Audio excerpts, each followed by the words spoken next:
അത് വായിച്ച ശേഷം പ്രസംഗം അവസാനിപ്പിക്കുന്നതാണ്. പ്രഭാത പ്രാർത്ഥനയ്ക്ക് പള്ളിമണി അടിക്കുന്നതിന് മുമ്പ് അടുക്കളയിലെ തവികളോടും പാത്രങ്ങളോടും സംസാരിക്കുന്ന ഒരു ജീവനുണ്ട് വീട്ടിൽ. വിളമ്പിക്കൊടുത്ത് തനിക്ക് തികയാതെ വരുമ്പോൾ എനിക്കത് ഇഷ്ടമല്ല എന്നോതി വീതിച്ചു കൊടുക്കുന്ന ഒരു ജന്മമുണ്ട് വീട്ടിൽ. പരിഭവങ്ങളില്ലാതെ പവിത്രമായൊരു സ്നേഹം പറഞ്ഞു തന്ന ഒരു നനഞ്ഞ പൂവുണ്ട് വീട്ടിൽ. മുറ്റത്തെ ചെടികളുടെയും തൊടിയിലെ ചെറുമരങ്ങളുടെയും ദാഹം തീർക്കുന്ന കർഷകശ്രീ അവാർഡ് കിട്ടാത്ത ഒരു മഹിളയുണ്ട് വീട്ടിൽ. മക്കളും ഭർത്താവും വീടും ഉറങ്ങിയതിനു ശേഷം ഉറങ്ങി അലാറമടിക്കും മുമ്പേ ഉണരുന്നൊരു ശരീരമുണ്ട് വീട്ടിൽ.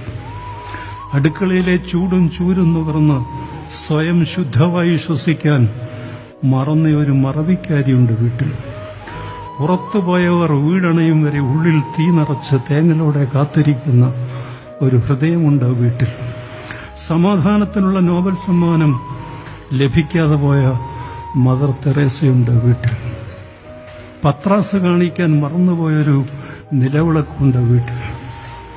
സ്വയം ശ്രദ്ധിക്കാൻ മറന്ന് മറ്റുള്ളവരെ പരിപോഷിപ്പിച്ച് എല്ലും തോലുമായ ഒരു നനഞ്ഞ ജീവിതമുണ്ട് വീട്ടിൽ.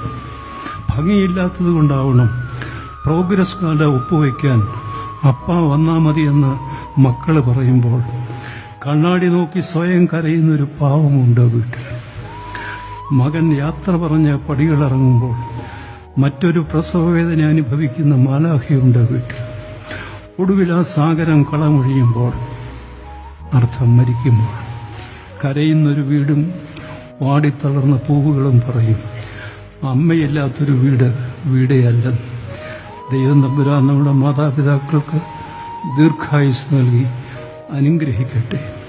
നനഞ്ഞ പ്രാർത്ഥനയോടെ കർത്താവിനോടുള്ള യാത്ര ജീവിതത്തിൻ്റെ വലിയ ഭാഗ്യമാണ്.